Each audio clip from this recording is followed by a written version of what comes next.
Hello, and welcome back to another episode of the Western Canon Challenge, where we are reading the entirety of the Western Literary Canon out loud. Today we are picking up with the entry for October 8th in Journal Collection number 33, obviously by Emerson, dating from the year 1842. And with that said, I'll go ahead and get started. October 8th. The commercial relations of the world are so intimately drawn to London that it seems as if every dollar in the world contributed to strengthen the English government. It is ridiculous to quote solemnly what the young W. said in his sermon as decisive of his faith in this or that. These young preachers are but chipping birds, who chirp now on the bushes, now on the ground, but do not mean anything by their chirping. He must be very green who would go to infer anything in respect to their character from what they say. What does the extraordinary taste for Indian names which now appear on every hotel and every omnibus betoken? Edward Washburn told me that at Andover they sell shelvefuls of Coleridge's Aids to Reflection in a year. Queenie says that Edie spends half her time in looking innocent and the other half in looking dignified. Nellie, asleep in her bed, had the air and attitude of one who rides a horse of night. Edmund Hosmer thinks there is a good deal of unnecessary labor spent to feed the animals, especially the pig and horse. Many a farmer is but a horse's horse or a pig's pig. At the Shaker's house in Harvard I found a spirit level on the window seat, a very good emblem for the society. But, unfortunately, neither the table nor the shelf nor the window seat were plumb. It appears that there are people, both men and women, who transgress every rule of prudence, and yet have unexceptional health, and bring much to pass. And it seems just as well, if one can get on a good exception, to live off the road as to keep the highway. The sons of great men should be great. If they are little, it is because they eat too much pound cake, which is an accident, or because their fathers married dolls. Quote, "The spring of her economy fed the fountain of her bounty." October 12th. The merit of a poem or tragedy is a matter of little experience. An intelligent youth can find little wonderful in the Greeks or Romans. These tragedies, these poems, are cold and tame. Nature and all the events passing in the street are more to him, he says, than the stark, unchangeable crisis of the Iliad or the Antigone. And as for thoughts, his own thoughts are better and are more numerous. So says one, so say all. Presently each of them tries his hand at expressing his thought, but there is a certain stiffness or a certain extravagance in it. All try and all fail, each from some peculiar and different defect. The whole age of authors tries, many ages try, and in the millions and millions of experiments these confessedly tame and stark poems of the ancient are still the best. It seems to be certain that they will go on discontenting, yet excelling in the intelligent youths of the generations to come. But always they will find their admirers not in the creative and enthusiastic few, who will always feel their ideal inferiority, but in the elegant, cultivated, and conservative class. You praise Homer and disesteem the art that makes the tragedy. To me it seems higher, the unpopular and austere muse that casts human life into high tragedy. Prometheus, Oedipus, Hamlet, midway between the epic and the ode, than the art of the epic poet, which condescends more to common humanity, and approaches the ballad.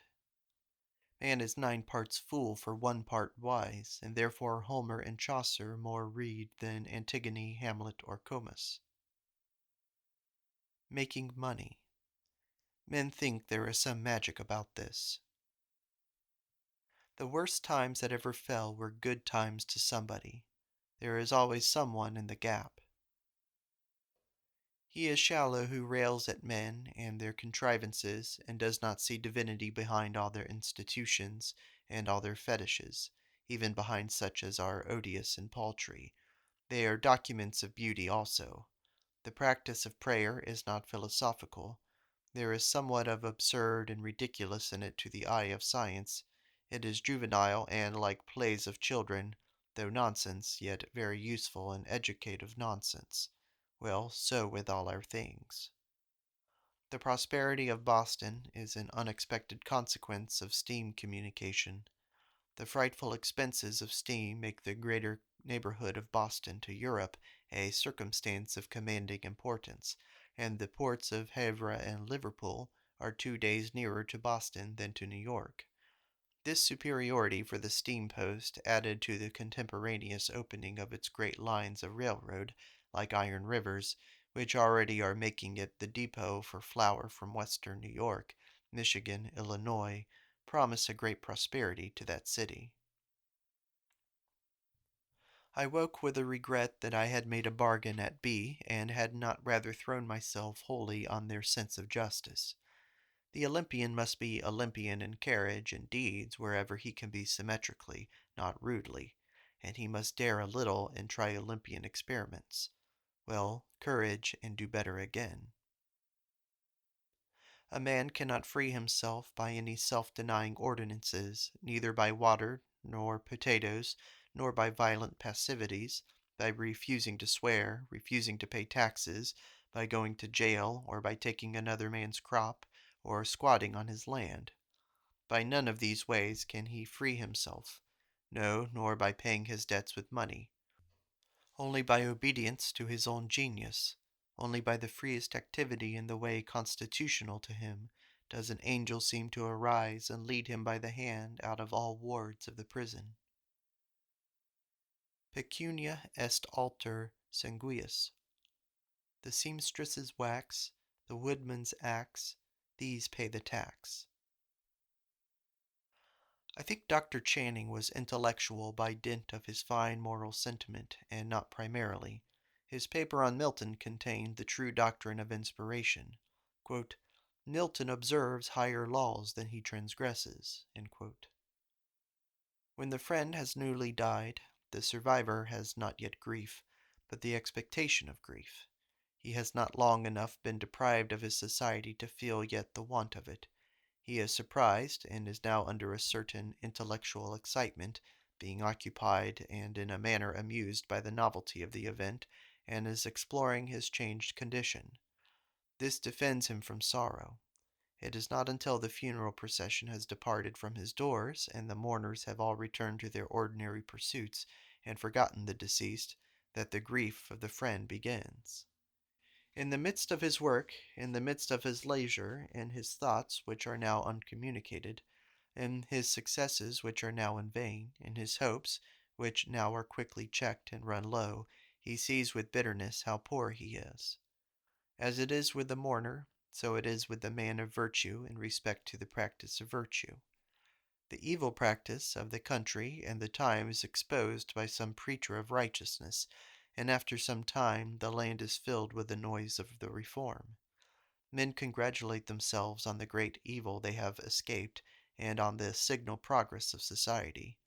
But it is not until after this tumult is over, and all have, one after another, come into the new practice, and the reaction has occurred, and great numbers are disgusted and have gone back again, not until then does the true reformer, the noble man, begin to find his virtue and advantage.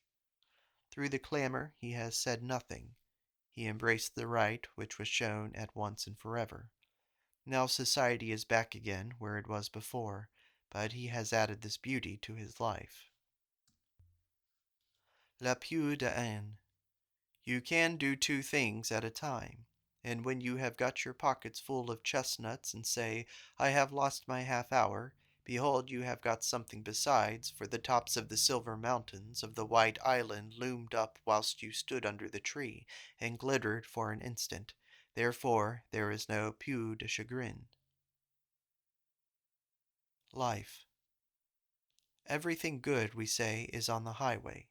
A virtuoso hunts up with great pains a landscape of Guercino, a crayon sketch of Salvator, but the Transfiguration, the Last Judgment, the Communion are on the walls of the Vatican, where every footman may see them without price. You have got for £500 an autograph receipt of Shakespeare, but for nothing a schoolboy can read Hamlet, and if he has eyes, can detect secrets yet unpublished and of the highest concernment therein. I think I will never read any but the commonest of all books, the Bible, Shakespeare, Milton, Dante, Homer. Somebody cried to him out of the walnut woods, "Ho, ho! Be sure not to get imposed upon, ho, ho!" And Arthur rubbed his eyes, looked round him, and bethought him that he would not again. But at night he found the whole journey was a blunder, and he was a dupe.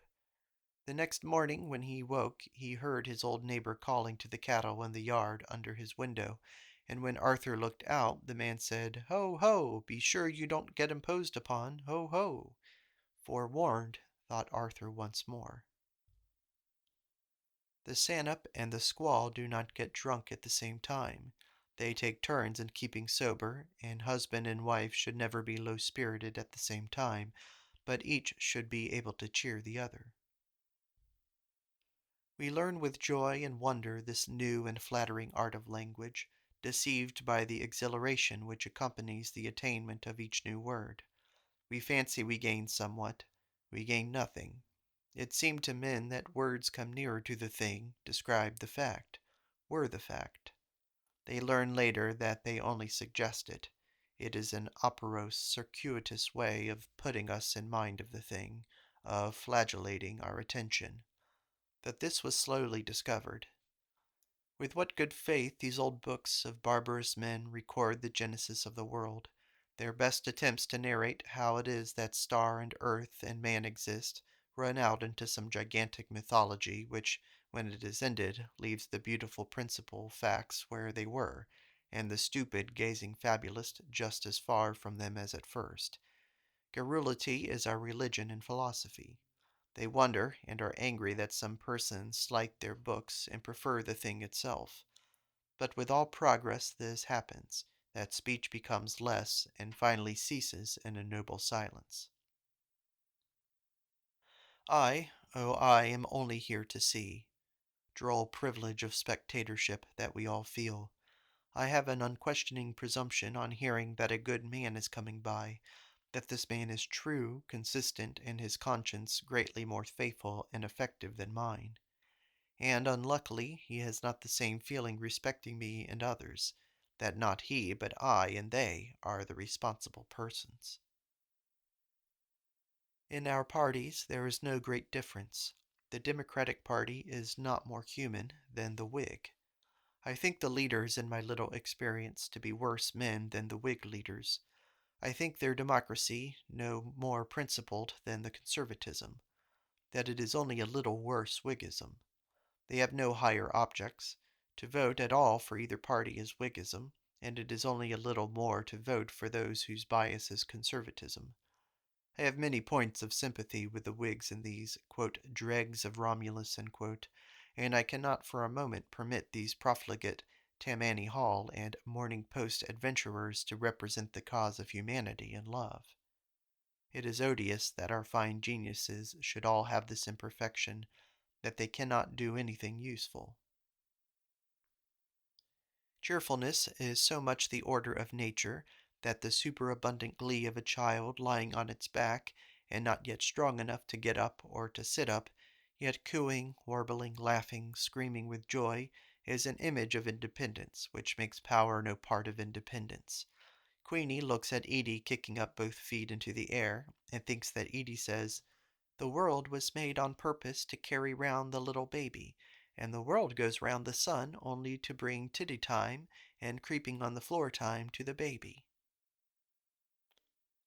Ogden respected nothing so much as his tenacious trick of asking at breakfast and on 'change at work and at bedtime, between glasses of wine or drops taken for fever, questions touching God and duty, the salvation of the soul. "The devil take you and your soul," said Ogden, but on second thought nothing seemed to him that he had met within Marseilles more respectable than his determined curiosity and thoughtfulness in a being in so many ways inferior, and one so superior. And really and truly, so ought a person to end, We cannot spare any the coarsest monument of virtue, and the purest sense of justice that lives in any human breast needs a law founded on force as index and remembrancer. Margaret Fuller described E as hobgoblin nature and full of indirections, but he is a good vagabond and knows how to take a walk. The gypsy talent is inestimable in the country, and so rare. In a woman it would be bewitching. Margaret Fuller has not a particle, and only the possibility. And yet this is a relative talent, and to each there doubtless exists a gypsy maker. I told Hawthorne yesterday that I think every young man at some time inclines to make the experiment of a dare god and daredevil originality like that of Rabelais. He would jump on the top of the nearest fence and crow. He makes the experiment, but it proves like the flight of pig lead into the air, which cannot cope with the poorest hen. Irresistible custom brings him plump down, and he finds himself, instead of odes, writing gazettes and leases. Yet there is imitation in model or suggestion to the very archangels if we knew their history, and if we knew Rabelais' reading we should see the rill of the Rabelais River. Yet his hold of his place in Parnassus is as firm as Homer's. A jester, but his is the jest of the world, and not of touchstone or clown or harlequin. His wit is universal, not accidental, and the anecdotes of the time, which made the first butt of the satire, and which are lost, are of no importance, as the wit transcends any particular mark, and pierces to permanent relations and interests. His joke will fit any town or community of men. The style at once decides the high quality of the man. It flows like the river Amazon, so rich, so plentiful, so transparent, and with such long reaches that longanimity or long-sightedness which belongs to the Platos. No sand without lime, no short, chippy, indigent epigrammist or proverbialist with docked sentences, but an exhaustless affluence. It is only a young man who supposes there is anything new in Wall Street. The merchant who figures there, so much to his own satisfaction and to the admiration or fear or hatred of the younger or weaker competitors, is a very old business. You shall find him, his way, that is, of thinking concerning the world and men and property and eating and drinking and marriage and education and religion and government. The whole concatenation of his opinions, the very shade of their color, the same laughter, the same knowingness, the same unbelief, and the same ability and taste in Rabelais and Aristophanes. Panurge was good Wall Street. Pyrrhonism and transcendentalism are just as old, and I am persuaded that by and by we shall find them in the chemical element that excess of oxygen makes the sinner, and of hydrogen the saint.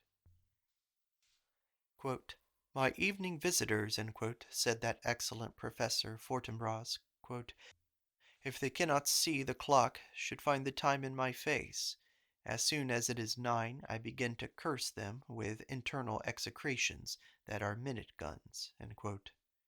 And yet he added, "The devil take half hospitalities, this self-protecting civility whose invitation to dinner are determined exclusions from the heart of the inviter, as if he said, I invite you to eat, because I will not converse with you." If he dared only say it, that exception would be hospitality of angels, an admission to the thought of his heart. Mary Roch inclined to speak of the Spirit negatively, and instead of calling it a light, "an oracle, a leading," she said, when she would do that she should not, she found an objection. Sad the swiftness with which life culminates in the humility of the expectations of the greatest part of men. In the Indian summers, of which we have 8 or 10 every year, you can almost see the Indians under the trees in the wood. These are the reconciling days which come to graduate the autumn into winter, and to comfort us after the first attacks of the cold. Soothsayers' prediction, as well as memory, they look over December and January into the crepuscular light of March and April. This feeling I have respecting Homer and Greek that in this great empty continent of ours, stretching enormous almost from pole to pole, with thousands of long rivers and thousands of ranges of mountains, the rare scholar, who under a farmhouse roof reads Homer and the tragedies, adorns the land. He begins to fill it with wit to counterbalance the enormous disproportion of the unquickened earth. He who first reads Homer in America is its Cadmus and Numa, and a subtle but unlimited benefactor. Rabelais is not to be skipped in literary history, as he is the source of so much proverb, story, and joke which are derived from him into all modern books in all languages. He is the Joe Miller of modern literature. Thou shalt read Homer, Aeschylus, Sophocles, Euripides, Aristophanes, Plato, Proclus, Plotinus, Jamblichus, Porphyry, Aristotle, Virgil, Plutarch, Apuleius, Chaucer, Dante, Rabelais, Montaigne, Cervantes, Shakespeare, Johnson, Ford, Chapman, Beaumont and Fletcher, Bacon, Marvell, Moore, Milton, Molière, Swedenborg, Goethe. Every spinner is not a spider. Society, what a delicate result! No matter how good the associates, the society is sure to spoil if the least overdone. Do not let us meet to argue. Let us meet to rest. Let us dispose quite unceremoniously of these obstreperous selves and of their vain talents, and dwell for a little in the great peace. Self-respect and brotherly love seem equally to demand silence. You shall have joy, or you shall have power, said God. You shall not have both. Books. Theophrastus said that the most illiterate were able to speak in the presence of the most elegant persons, while they spake nothing but truth and reason. Every man writes after a trick, and you need not read many sentences to learn his whole trick. Richter is a perpetual exaggeration, and I get nervous. October has come, and the harvest home, and the need that the journalist should make his indexes for the winter's pre-elections. But let us consider. Our fine cousin reminded us of a fierce terrier who conceives it a duty for a dog of honor to bark at every passer-by, whether poet or reformer, and do the honors of the house by barking him out of sight.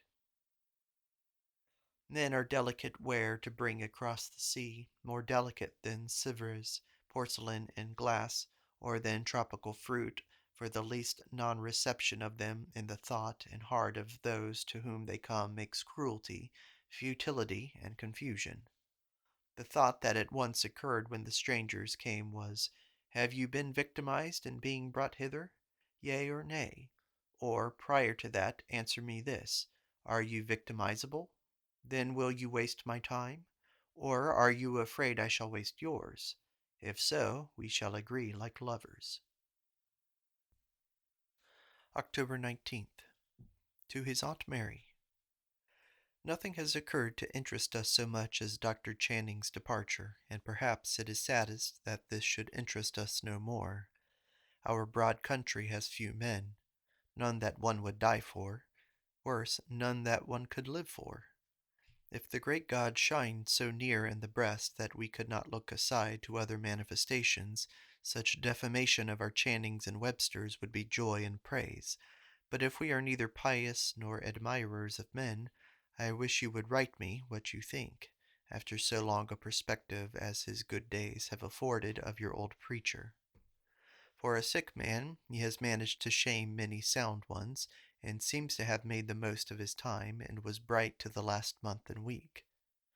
A most respectable life, and deserves the more praise that there is so much merely external and a sort of creature of society in it, that sort of merit of which praise is the legitimate fee. He seems sometimes as the sublime of calculation, as the nearest that mechanism could get to the flowing of genius. His later years, perhaps his earlier, have been adorned by a series of sacrifices. He has been, whilst he lived, the star of the American church, and has left no successor in the pulpit. The sternest judges of the dead, who shall consider our wants and his austere self-application to them, and his fidelity to his lights, will absolve this soul as it passes, and say, this man has done well. Perhaps I think much better things of him too. His Milton and Napoleon were excellent for the time, the want of drill and thorough breeding as a writer from which he suffered being considered, and will be great ornaments of his biography.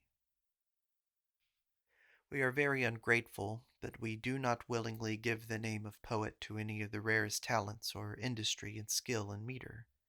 Here is Tennyson, a man of subtle and progressive mind, a perfect music box for all manner of delicate tones and rhythms, to whom the language seems plastic, so superior and forceful in his thought. But is he a poet? We read Burns and said, he is a poet. We read Tennyson and do him the indignity of asking the question, is he a poet? I feel in him the misfortune of the time. He is a strict contemporary, not eternal man. He does not stand out of our low limitations like a Chimborazo under the line, running up from the torrid base through all the climates of the globe and on its high and mottled sides, with the rings of the herbage of every latitude, but in him, as in the authors of Paracelsus and Festus, I hear, through all the varied music, the native tones of an ordinary, to make my meaning plainer, say of a vulgar man. They are men of talents who sing, but they are not the children of music.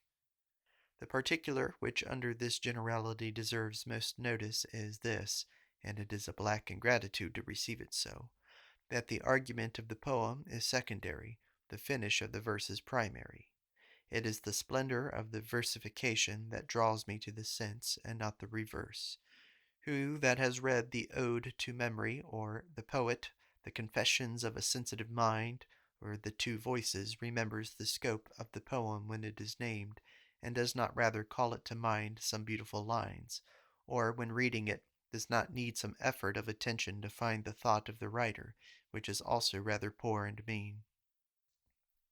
Even in Locksley Hall, which is in a prouder tone, I have to keep a sharp lookout for the thought, or it will desert me. It is the merit of a poet to be unanalyzable. We cannot sever his word and thought. We listen because we must, and become aware of a crowd of particular merits, after we have been thoroughly commanded and elevated. I should not go to these books for a total diversion, and the stimulus of thought, as I should go to the Catskills, or the sea, or to Homer, Chaucer, or Shakespeare. To the makers of artificial flowers, we say, the better the worse. The best verse maker not inspired is accountable for the sentiment and spirit of his piece. It never exceeds his own dimensions. But the inspired writer, let his verse be never so frivolous in its subject or treatment, a mere catch or street verse, is yet not accountable for the piece, but it came as if out of a spiracle of the great animal world.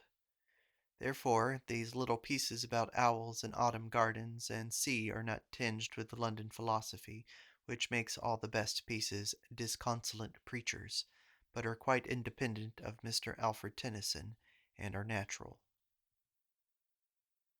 A poor man had an insufficient stove, which it took him a great part of the winter to tend. He was up early to make the fire, and very careful to keep it from going out. He interrupted his work at all hours of the day to feed it. He kept it late into the night, that the chamber walls need not get hopelessly cold. But it never warmed the room. He shivered over it, hoping it would be better, but he lost a great deal of time and comfort. Once Latin and Greek had a strict relation to all the science and culture there was in Europe, and the mathematics had a momentary importance at some era of activity in physical science. These things became stereotyped as education. Life is so much greater than thought that when we talk on an affair of grave personal interest with one with whom hitherto we had only intellectual discourse, we use lower tones, much less oratory, but we come much nearer and are quickly acquainted.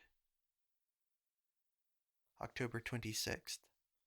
Boston is not quite a mean place, since in walking yesterday in the street I met George Bancroft, Horatio Greenough, Samson Reed, Sam Ward, Theodore Parker, George Bradford, and had a little talk with each of them. I doubt if I recorded what pleased me so well when Jones Very related it years ago that at the McLean Asylum the patients severally thanked him when he came away and told him that he had been of great service to them. The strangers have brought with them a complete library of the mystical writers, and the first feeling I have in looking at them is, I am too old for so many books. These are for younger men, and what fuel, what food for an open youth is here. Then comes the suggestion of our old plan of the university, but these men, though excellent, are none of them gifted for leaders.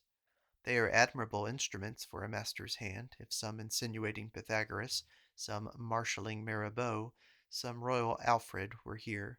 He could not have better professors than Alcott and Lane and Wright, but they are too desultory, ignorant, imperfect, and whimsical to be trusted for any progress. Excellent springs, worthless regulators. Alcott is a singular person, a natural Levite, a priest forever after the order of Melchizedek, whom all good persons would readily combine, one would say, to maintain as a priest by voluntary contribution, to live in his own cottage, literary, spiritual, and choosing his own methods of teaching and action. But for a founder of a family or institution, I would as soon exert myself to collect money for a madman. Read Cornelius Agrippa this morning on the vanity of arts and sciences, another specimen of that scribulaciousness which distinguishes the immense readers of his time. Robert Burton is the head of the class. One cannot afford to read for a few sentences. He will learn more by praying. They are good to read. For suggestion I use them much for that. Plato or Shakespeare are not suggestive. Their method is so high and fine that they take too much possession of us. The communities will never have men in them, but only halves and quarters. They require a sacrifice of what cannot be sacrificed without detriment. The community must always be ideal. Men talk about ideas all the time, not persons. They name persons, but it is only illustratively. They are really pursuing thoughts. The men they speak of are like metaphors which will not bear to be too hard driven, will not go on all fours, as we say. Thus they praise the farmer's life, but it is only to express their sense of some wrong in the merchant's. Praise the farmers a little more, you shall find they do not like it. A man is a partiality. Today I think the common people very right and literary justice to be certain. These London newspapers are sure to be just to each new book. Books full of matter they accept, for the matter is like the atmosphere or bread, and small thanks to the author of the book. But other books of thought, of poetry, of taste, in which the author mainly appears, they readily damn, if they are not admirable, and if they are not admirable, such books are damnable. But the people, no thanks to them, are always nearly right, have a low sort of right, that of common sense and instinct, and the man of talent and transcendent ingenuity is wrong. Quote, Waste not thy gifts in profitless waiting for the gods' descent. Quote, Would God translate me to his throne, believe that I should only listen to his words to further my own aims.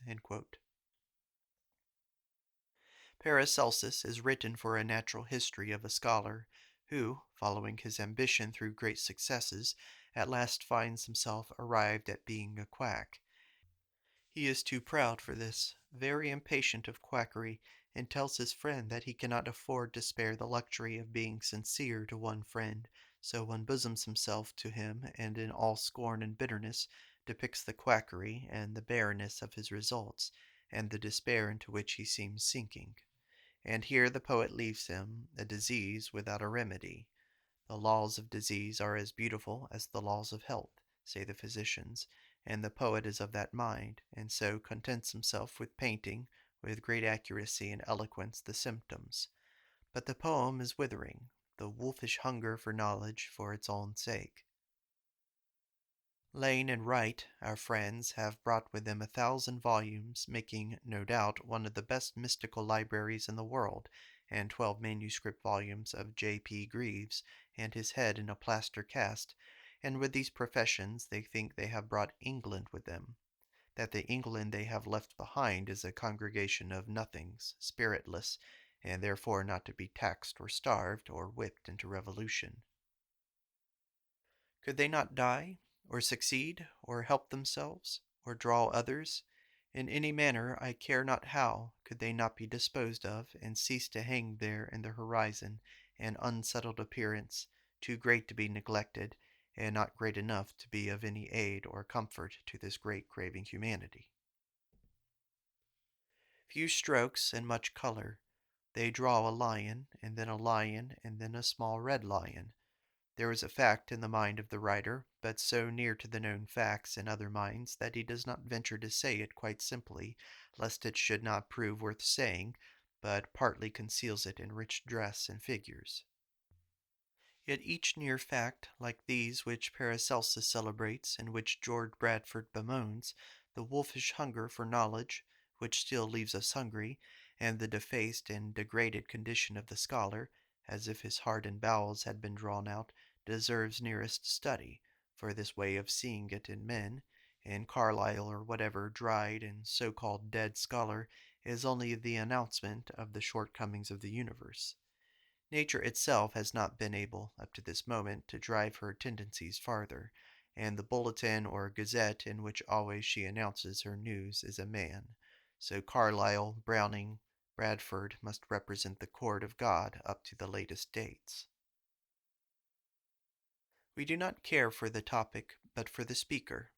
Mr. Webster or Mr. Alston may give me his opinions on what he will. I shall learn his philosophy.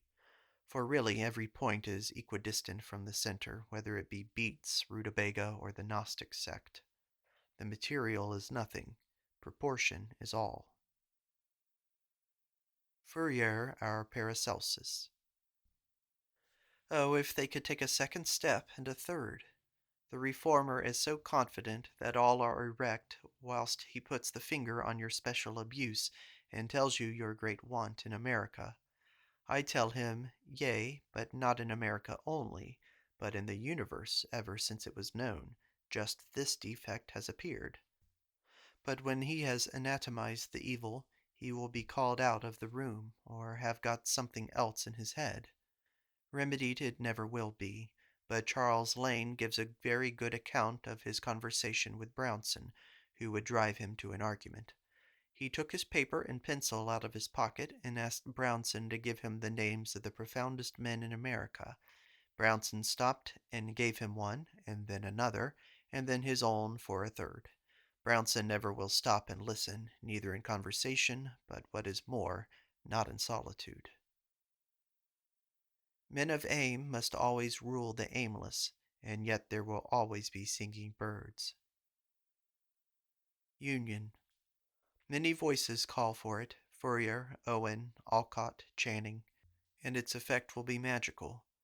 That is it which shall renovate institutions and destroy drudgery. But not in the way these men think, in none of their ways, but only in a method that combines union with isolation, silent union, actual separateness, ideal union, actual independence. If a man will kick a fact out of the window, when he comes back he finds it again in the chimney corner. Time respects only what he has himself made. The Englishmen remarked that the greatest interior advantage which they observed in our community over theirs was in the women.